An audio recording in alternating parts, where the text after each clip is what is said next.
Hello, kumusta sa mga airdrop o bounty hunters?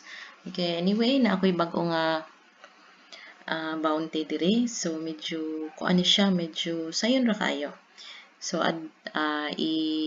ibutang lang nako ang referral sa ubos para maka-register mo. So, murag karon raman siguro ning adlaw na ako na-register. Dayon, na-post na ko sa akong Facebook. So, murag naka $10 po ko. Okay, anyway, so, inani rin siya kasayon. I-verify imong account. So, unsaon pag-verify? So, primero, syempre, mag-register ka. I-verify mo sa imong email address, then login. Okay. So, verify nimo social media na ay nakabutang diri LinkedIn, Facebook, Twitter, ana din. I-click lang nimo verify. I-click lang nimo ang mga link. Telegram, i-click lang ang link para ma-link nimo or ma-sync nimo sa imong mga social media. So, once gani nga ma-link nimo, imong profile is na verified nakabutang. So, sunod, unsaon pag-participate ug earn ani. So, dirita sa earn. Or man jud ni atong giapas, no?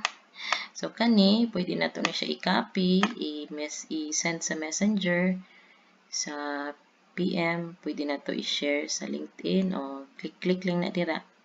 Okay. So, for example, i-share na ako sa Twitter. So, join. So, mas gwapo nga earn $3. $3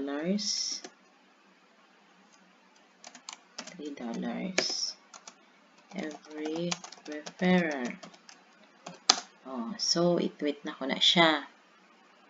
Okay. So, ana lang nimo pag-share. So, follow po na to. Kaya basi na sila yung mga bagong mga program nga sa na to pag-earn. So, okay, pwede po na nimo ipang PM sa IG, na pa nang i-email nimo. Okay, diri sa ubos. Okay. Oy, ang akong friend, nag-sign up na siya, verified na yung account, so naanak ko'y $3.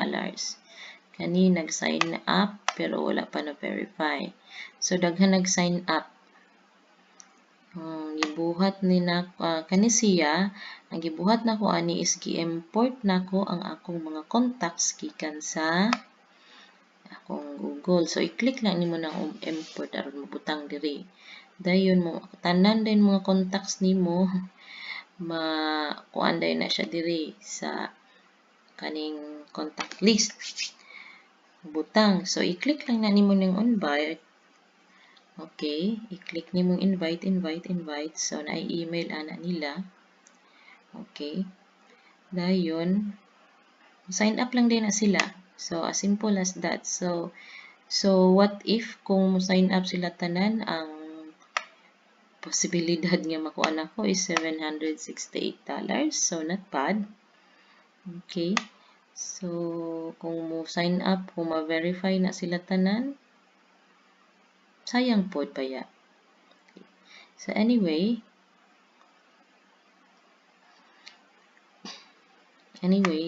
so inana lang ka simple, no? So, mas maayo manggud tong sa Facebook, ba? Kay usay ang uban sa ato mag-free data. Dali ra kaayo. So, pero kinahanglan gyud pag internet kung mag-sign up kay mag-verify. So, grab opportunity na kay link ra man ni. Dayon, invite ra. So, $3, so 150 pesos na po na siya per head. So, wala ka gi-invest, so igo ra ka nag-link or nag-share. So, mga question or comments, butang lang sa ubos o please subscribe. Daghang salamat.